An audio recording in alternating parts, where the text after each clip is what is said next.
Welcome, everybody, to the second episode of the Holy Brothers podcast. We have on the line my Heilig elder brother, Rabbi Levi Welton, calling in from the Bronx, New York, as well as Michael Kaye, calling in from Central California. Michael Kaye. Michael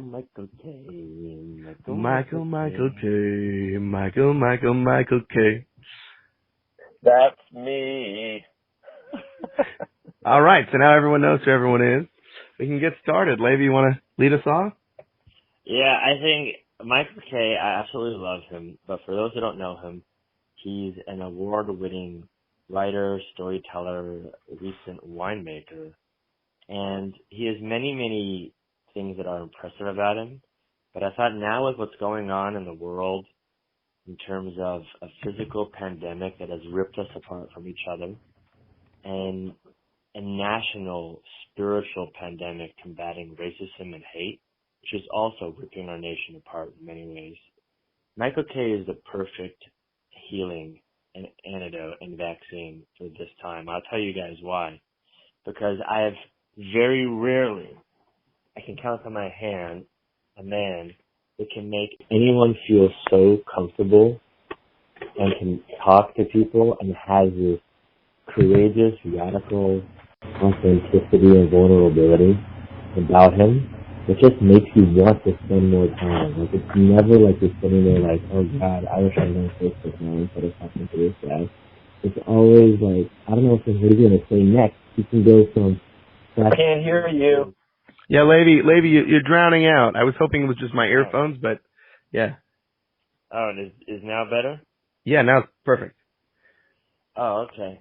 Well, the point is, Michael Kaye has this gift that he's able to just make people feel good, so good around him. And I think now we need that. How can we make people feel good? You know, our father, Rabbi Welton, today he was on this rally with Reverend Gregory Seal Livingston, and he blessed the Reverend and he blessed the attendees, and he said, COVID-19 has to be transformed to kavod, to honoring our fellow Americans. And when I think of Michael Kaye, Michael, when I think of you, I just think of how you and my father always love to joke with each other and talk. But really, you guys are so powerful in how you can make people feel good. And you just love, we just need more of Michael Kaye in today's society. That's the end of my long spiel and introduction. Yehuda, what do you love about Michael Kaye? Oh, what I love about Michael Kaye, I love his beard. He's just got a great beard. That's about it. Besides that beard, I don't know if I really like the guy. No, I'm kidding. There's lots to say about Michael. I thought you didn't have a beard anymore. I saw a picture with Michael Kaye and some cat and he was beardless. I wasn't going to bring that part up. I'm just saying when he...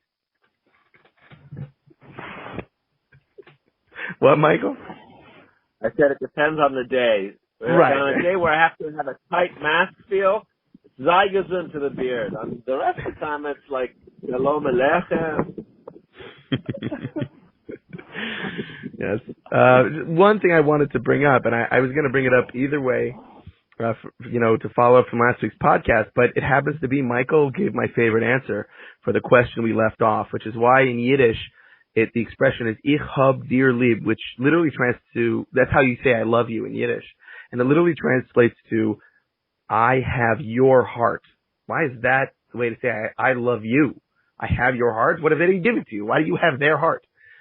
So Michael really gave a beautiful, he left a comment on our video, on our YouTube video of the podcast, that it's the concept where, because you are aware of the other, that real love is not, it's not that I feel something for you.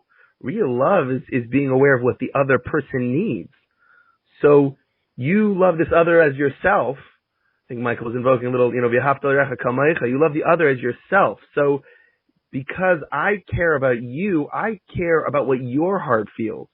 I care about how you feel about things. It's not, oh, I love you, so I'm just going to give you the way I want to give. It's like I think of, different people have different expressions of love. So, if I'm just going to, I love you, so I want to tell you all about this thing I'm into, great. The other person's just sitting there bored out of their mind. You're driving them nuts.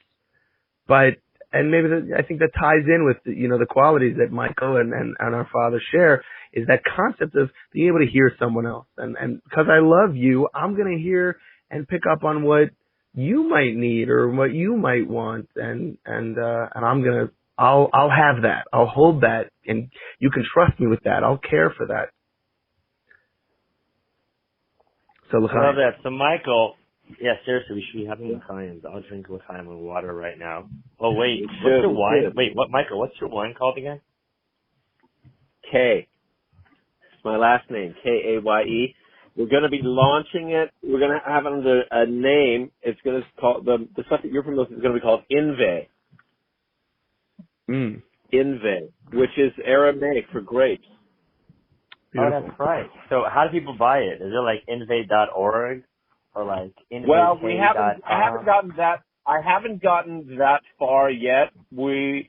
Things were supposed to happen more quickly this spring than they did, but because of the sheltering in place, we had to put a lot of things on hold, and getting supplies like bottles and things it's been more challenging this year because supply chains were not up and running, so we're probably going to be bottling in July, and then after July, we will be probably selling directly to people. People can contact me, but then at that point, we're going to start building the website and that sort of thing. Your wine has won awards. My suggestion, you should call it Kaye Inve, because then people could say, "What are you drinking tonight?" You could be like, Kaye Inve. Yes, well, it will be Kaye Inve. Yeah, nice. I want a free Kaye. Nice. I mean, I remember my father. You give after that introduction, I should give you my vineyard. You should. Look, Michael. My father dragged me out when I was at home in the glorious left coast to go to one of your stories from the shtetl night, and I just remember thinking, like, my father loves to learn Torah. Why is he schlepping me to go spend an hour with Michael Kaye? And it's because he recognizes what a powerful neshama you are. So, thank you, guys. let you know, it says in the Hasidic teachings that the Hasidic teachings are like the first press of the grapes, like the wine of Torah. The wine of Torah. So why don't you give us some of your own little wine, your own little Torah? How can we as Americans or as world citizens make healing when it comes to race and hatred that we're kind of talking about? And don't just say drink Kaye wine, because we know that's the best start. Yes, certainly you could drink some wine in moderation, but I think making l'chaim together is a great way to come together. But I also think, it takes just each person to show up in a supportive way for others as opposed to an attacking way. I mean, that's basically what it comes down to. In my mind, it's like, the terrible tragedy that we all witnessed, and that, the Floyd family and George Floyd, obviously himself, went through, is something that I don't think anybody wants to see in our society. And I think most people would agree with that. And this question is, how do we balance, and I guess this is the whole derech of Yiddishkeit, how do we balance love and fear, right? Because having love for your fellow man, your fellow person, is essential to seeing them, as just another human being that is there, that is an opportunity to help. I mean, I know for myself, and I'm sure it's true for most people, when you help a stranger, it feels good. It feels good. It doesn't feel like a drag. It feels good, and the rest of your day feels good as a result of being there for somebody else, especially when they don't expect it, and how different a world it would be if that was the main thrust of how we do things in this world. The sad part is that there are many people who don't operate that way, and so we also have to be able to protect ourselves, and finding that balance between chesed and gevura, between love and protection and strength, is in many ways, our task at this time, because, my sense as to why I feel that, maybe I or other people might have an open heart to understand and have empathy for other people is because of two things. One is I've experienced a lot of pain in my life, a lot of emotional pain. And so when I hear other people have their pain or whatever it is that they're struggling with, it doesn't feel to me as something like foreign. I automatically feel, wow, I get that. And also to be aware of one's own pain, to be self-aware is something that makes one aware of others, right? I mean, your classic narcissist, I won't say any names, but your classic narcissist, is not aware of his or her own pain and thinks that they're just perfect and great. And so it's very hard for them to relate to others who are actually imperfect, who are expressing their imperfection as people. Yeah, but Michael Kaye, my question to you is, but what if they're Republicans?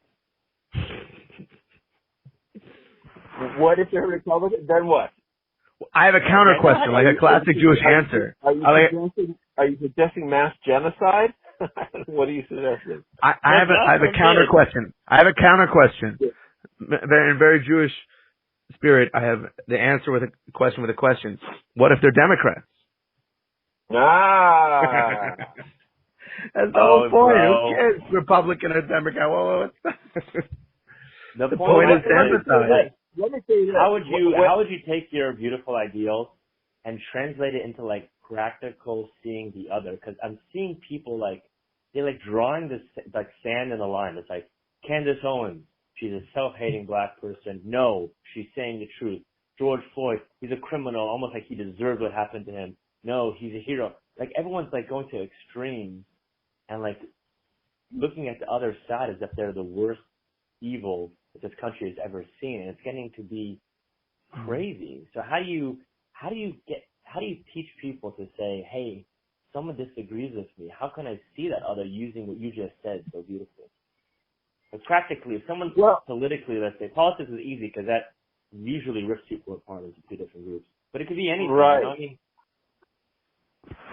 I don't have some catch-all solution, but I can say that for myself, and I have several friends this way, I have friends who are both Democrat and Republicans, liberals and conservatives. I have friends on both sides of the political spectrum, and the reason I'm able to have friendships with them is because that's one point in our personality, but there's so many other parts of our personality that we're able to enjoy. And it's like, we know in the Talmud, the Talmud is 500 years of disagreement, It's like basically it's a recording of people arguing with each other, essentially, and they're striving for the truth, and it doesn't mean that, then it just means that, there can be no peace within the Jewish tribe. No, there is peace, but there's a place for argumentation. That's the beautiful thing about democracy is that there is room and encouragement of different viewpoints and opinions, but I disagree, Michael. That's perfect. You're perfect, man. It's like, look, if I'm in a store and I see somebody drop, a box of pasta, and I lean down to pick it up to give it to them, I am not thinking, gee, I wonder what their political orientation is. And my guess is that most people aren't thinking that when it just comes to basic humanity. When it comes to social media, which is a very divisive, kind of space, I find, there is not very much connection because it's easy to throw something out into the social media sphere and you're not actually you're not seeing the other person, you're not seeing them as a human being. And so it just becomes like a place of division. I feel that social media, sadly enough, has been one of the reasons why there's more and more division in this country than there has been in a long time. The other part, of course, is that, everybody's not agreeing with me, and so that's a problem. Holy brother, what do you think? It's interesting. I think there are definite exercises that one can do. It's fascinating because a lot of the exercises one learns about in marriage and in or relationship therapy it's the same thing, because it's a major point of thinking beyond oneself. Loving your fellow, your other as yourself is the major key to that. And there's many different exercises one can do to help facilitate that. But it's a lot harder than it might sound. You'll be like, oh, I'll treat them as myself. But, then you'll convince yourself. We're all very good at mental gymnastics. And we'll convince themselves, well, if I was doing something wrong, I would want someone to call me out on it. So of course I'm going to call out this guy. And I feel like a major thing that we can do is just before saying anything, whether it's social media or just in general, a conversation, is to pause for a second. And if you're able to, if you have a creative enough mind and you can do it really quickly, and trust me, the more you do it, the faster you'll get at it, but is imagine yourself with that person's perspective. Now, they're saying something you vehemently disagree with politically or whatever it is. Say the most extreme. Here's a guy who, the guy's a Nazi. He wants genocide of everyone who's different than him, for whatever it is. Now imagine for whatever, somehow you were that as well. You were a Nazi. Why? Why would you be thinking these things? Why would you have come to that conclusion? And answer that. Because so often we answer, we're not really answering what the person's saying to us. We're just hitting it back like a tennis ball. We're just trying to deflect and defend and say, you're wrong. That doesn't actually answer the question. If we actually said, wait a second, where's this person answering from? Just try to imagine where this person is answering from, try to come from there. And sometimes you'll realize that it's not even the thing they're saying, that it's really what they're asking or what they're challenging, and sometimes they won't, which is part of what is the searching for the truth that the Talmud was. It wasn't just that there's also space. I think peace specifically comes from people having different opinions. It's not peace if you feel exactly the same way and think exactly the same thing. That's not called peace. No, I was That's talking just to conformity. our mutual Bay Area friend, Josh Saffron, chatting over social media. Great guy. Great guy, right, Michael? And Yeah. it was exactly what Yehuda was talking about. Someone who had, drastic different opinions, and it got very heated. And I mentioned to him a verse of the Kaliner Rebbe. The Kaliner Rebbe said, "I wish I could love the righteous the same way that a Kadosh Baruch Hu loves the sinner." Mm-hmm. Yeah. It's like this idea of using your imagination. Yehuda and Michael, you're talking about celebrating the vehement disagreement of the Talmud as part of our way to be. Yeah. Awesome. Right. So, I just want to end with something, not end, but end my turn at this question with something a bit extreme. And I know it's pushing way borders, but I think this is where it comes to is that line people draw for themselves and saying, well, now this is too far. So this is where I have to, go all the way. I have to start yelling or have to start rioting or whatever you want to call it. And that's justified for me to do that because this went beyond my border, beyond my line. There are many people that say, sure, I'll love my neighbor and even someone who's different, then I'll bend my brain to try to think how they feel, but up to a certain point. You throw out a random example and say well, what about, throw a name of a infamous, person in prison. And say, well, what about that guy? And they'll be like, oh, that's crazy. That guy's evil. It comes down to certain fundamental things of, are people that are capable of evil, or are they genuinely evil or not evil? And we can get into that, and I can answer that question, but I think it's more important that people think about it for a bit and think, does this go so far that I can actually do that? For anyone that is alive or has ever existed, to be able to really go that far. I don't care if it's Bernie Madoff. I don't care if it's whoever, Hitler, can you really go that far and stretch your mind to think, okay, hold on a second. This is And especially if you believe in God. If you believe in God and that Hashgacha Pratis, that God creates the world and He's constantly guiding it, so that's also one of His children. It doesn't automatically make them not one of His children just because He did something horribly, horrifically wrong and horrifically against God's will. Doesn't make him not His child, which makes the fact that it doesn't make them not your brother or sister. It makes it super traumatic and very difficult when your brother or sister does something so terrible. But they still are. And I think it's easier to forget that. It's easier to make things binary and just yes or no. And, oh, they do this, boom, they're gone, cut off, I'm sitting shiva for them, they're not my family anymore. It's way easier to do that.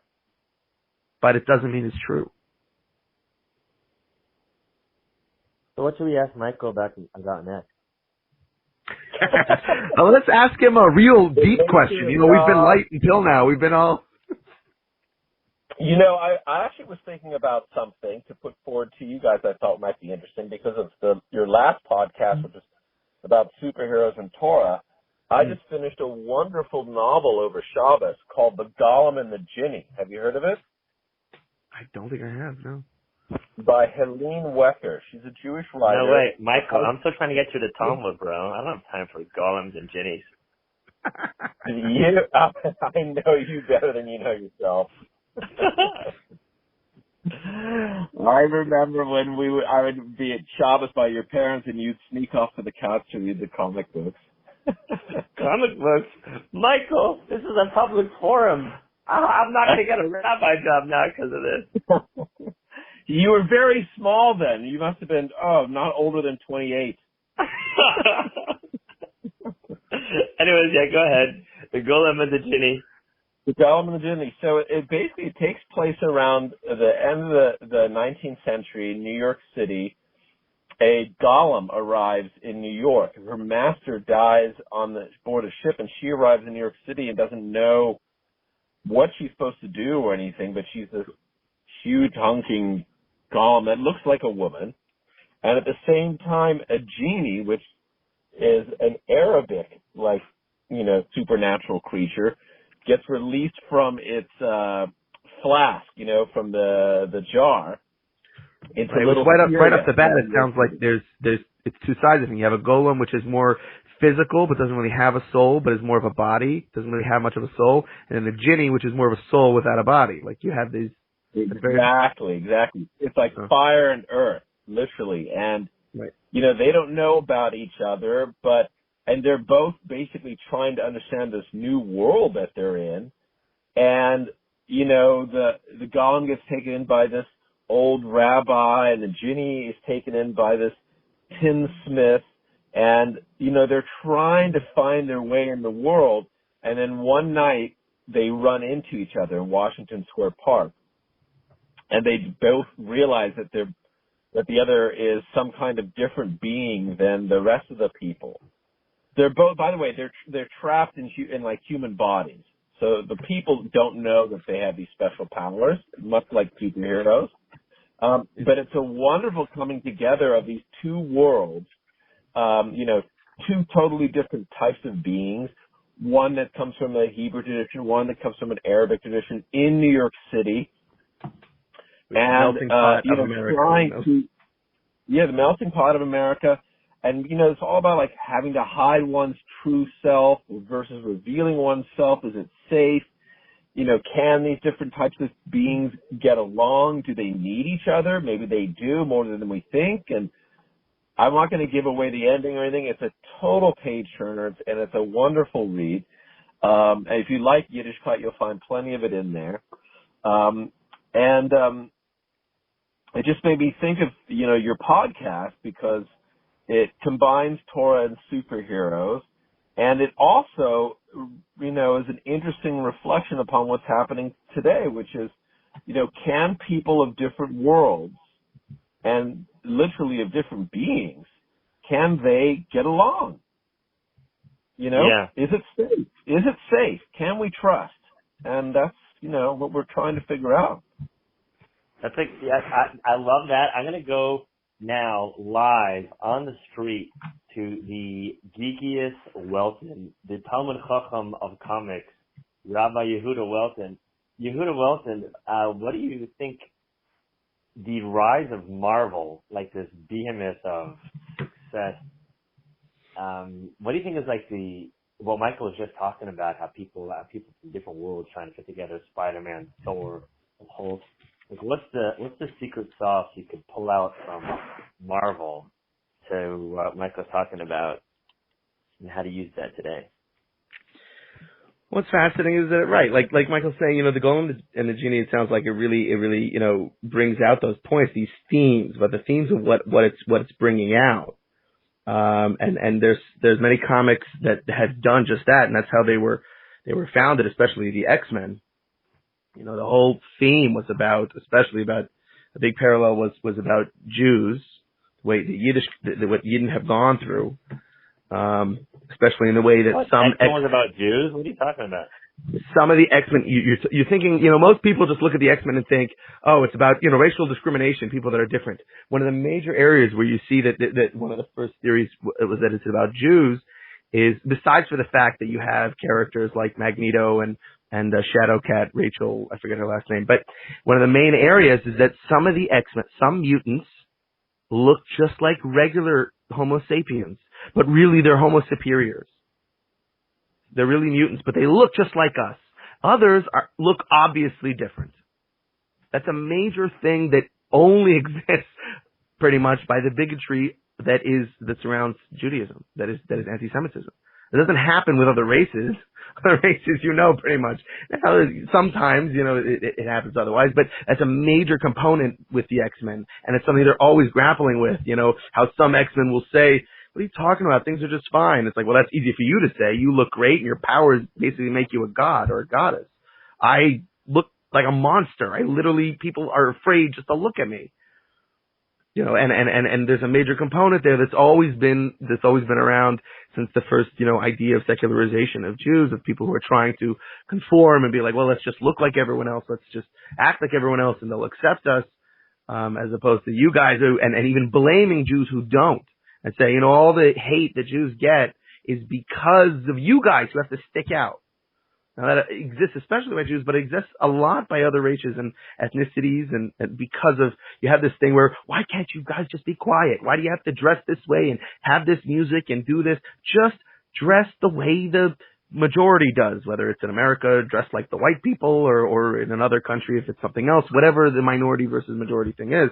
But you have it all over. Anywhere you have a minority and difficulties, you have people who are trying to just look the part and just be nice, be good guys, and then they'll eventually accept us.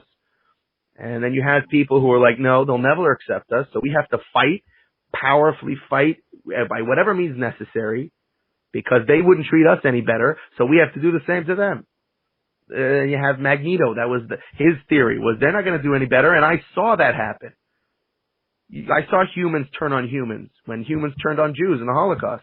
So they're gonna do that to mutants, and they wouldn't treat us any better. So why do we have to treat them any better?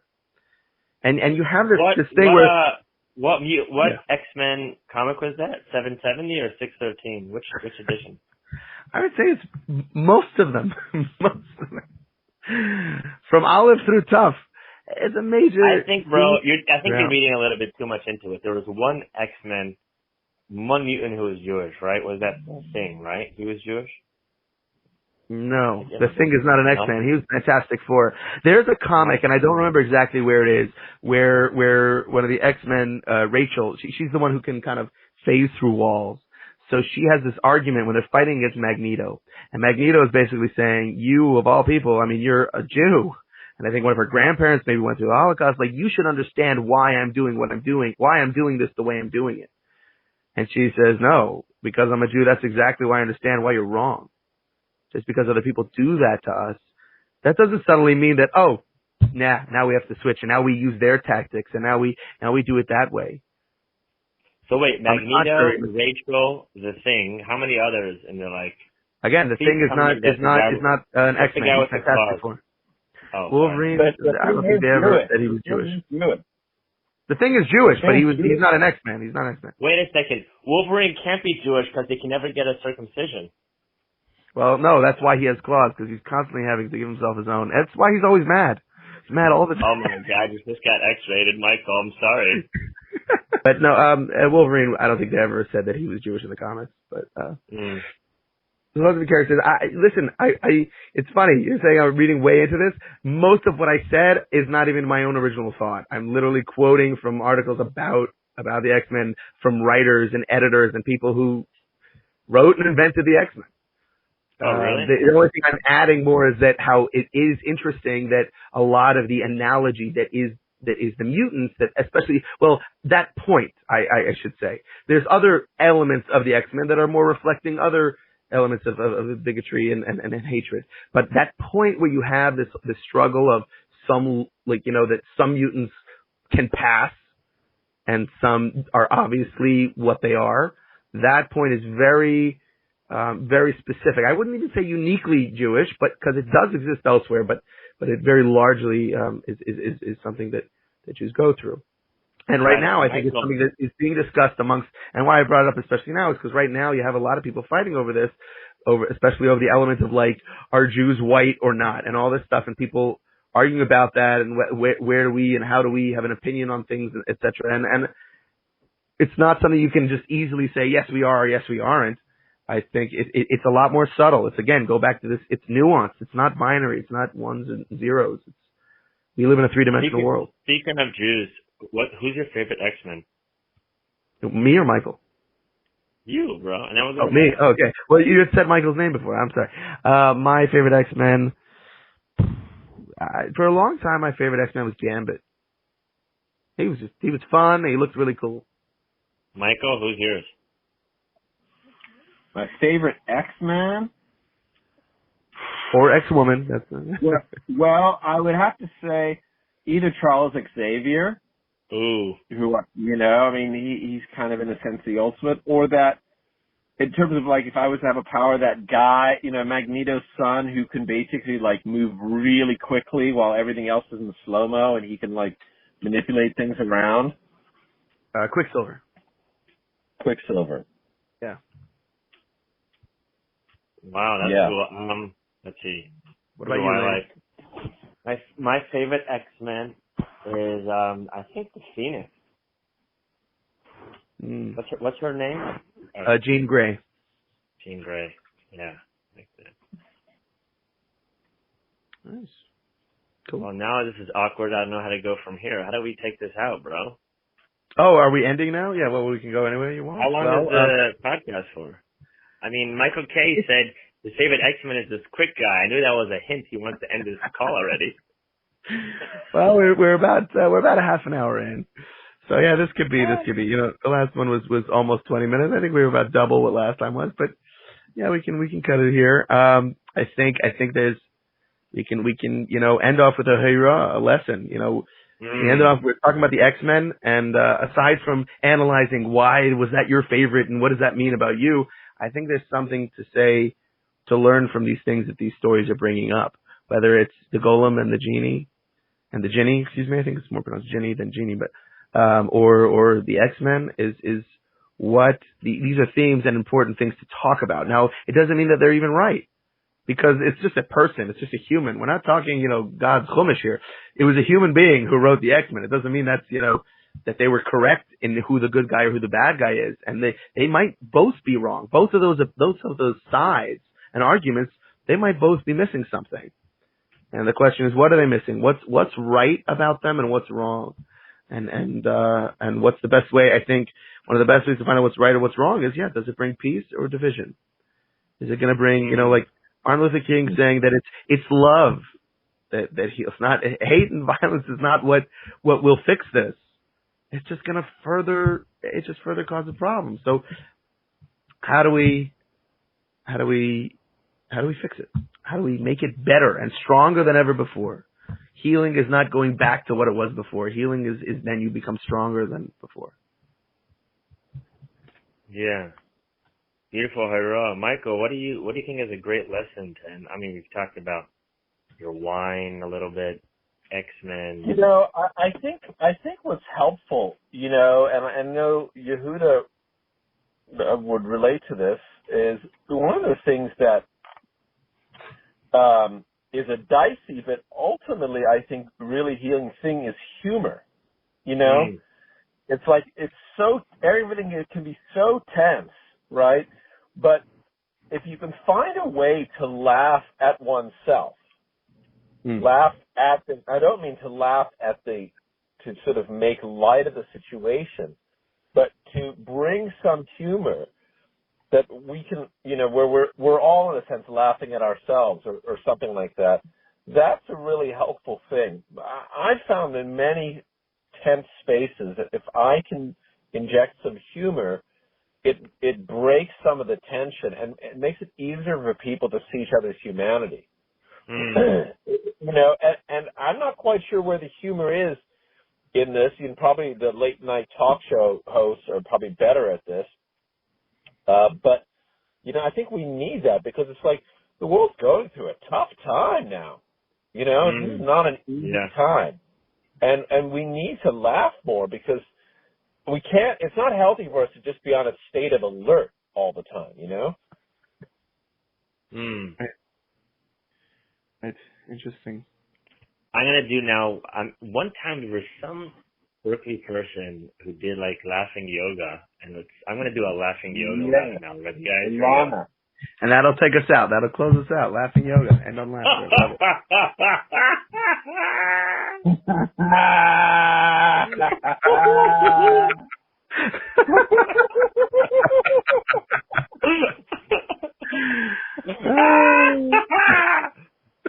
Okay. All right. Until next time.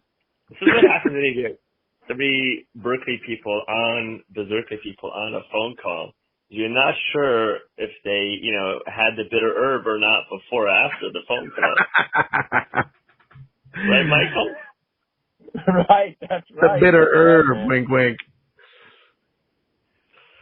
Oh, Michael. I never thought about that. You could use it as a bitter herb because you can light from an existing flame at the Seder. Yeah, it's true. That also. I got a real Gemara cup, huh? You got it, Michael. Oh, look at that. Say that Yiddish cup. Yehuda, can we go on this for 5 more minutes? Because I want to find out what's going on in Michael's life. I'm down for whatever. I'm totally, okay. Are we recording what's going on in Michael's life? Listen, I can always edit out whatever part we don't want, Whoever's listening, you don't know how much already was edited out. I'm naked right now in a parking lot, okay? Michael, so how many awards does your wine have now? Oh, probably about 12 or something like that. More, maybe a little more. Do you get like a physical award, like a medal or a thing that you can put on a different shelf? Ribbons, awards, like certificates, that kind of thing. It's so cool. So, yeah, Baruch Hashem, How does it work in the wine industry? You got to pay to submit your wine, or they take it for free?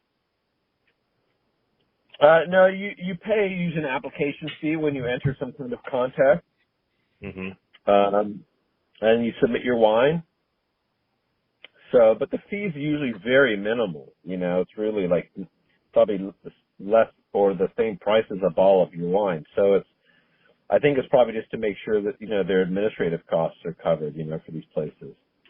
Either that or all the judges want to get a bunch of free wine. I don't know.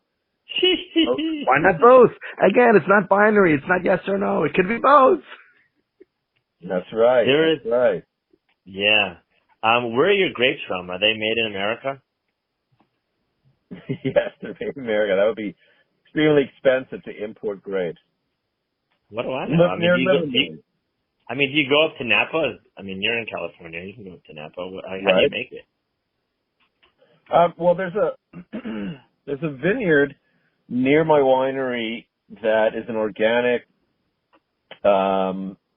vineyard, and they have a number of varietals. And for my Malvasia and my Muscat Canelli, the white Italian whites, I get my grapes from there. And then for my reds, like my Petit Syrah and Petit Verdot, I go to different farmers depending on who might have grapes at a time that I'm available to make wine, meaning, as you know, this year it's not so challenging, thank God. But last year, Tishrei, you know, the Yom Tovs fall out during the week. So if there's a couple days during the week you can't work, plus Shabbos, and, you know, other people aren't working on a Sunday, you know, you've got 3 days maybe in a week during which you can make wine. So if they're harvesting on a certain day, it needs to be a day that you're going to be available.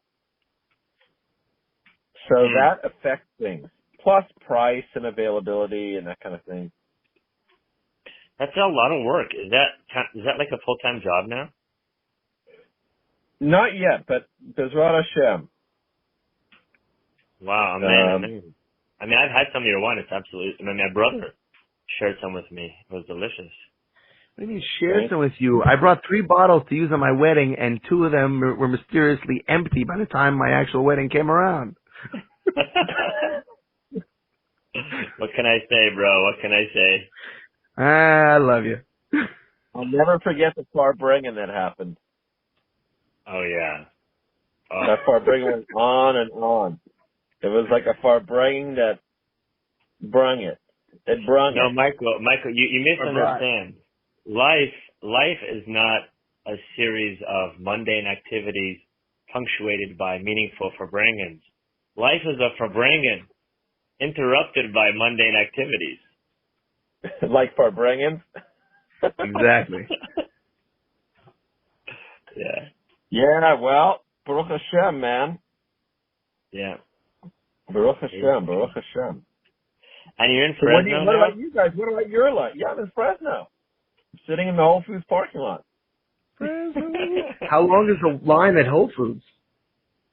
Well, when I last looked, right now it's not bad at all. Maybe like 1 or 2 people. That's great. Yeah, I got to get some LaCroix, and I got to get some. I'm into a new thing: frozen jackfruit. Ooh, it's just fun. Plain jackfruit, frozen, and I just eat it as a snack. It's so yummy. Speaking of snacks, Michael, Mark Twain once said, "Politicians in diapers must be changed often, and for the same reason." Ooh. We could all get a rash. No.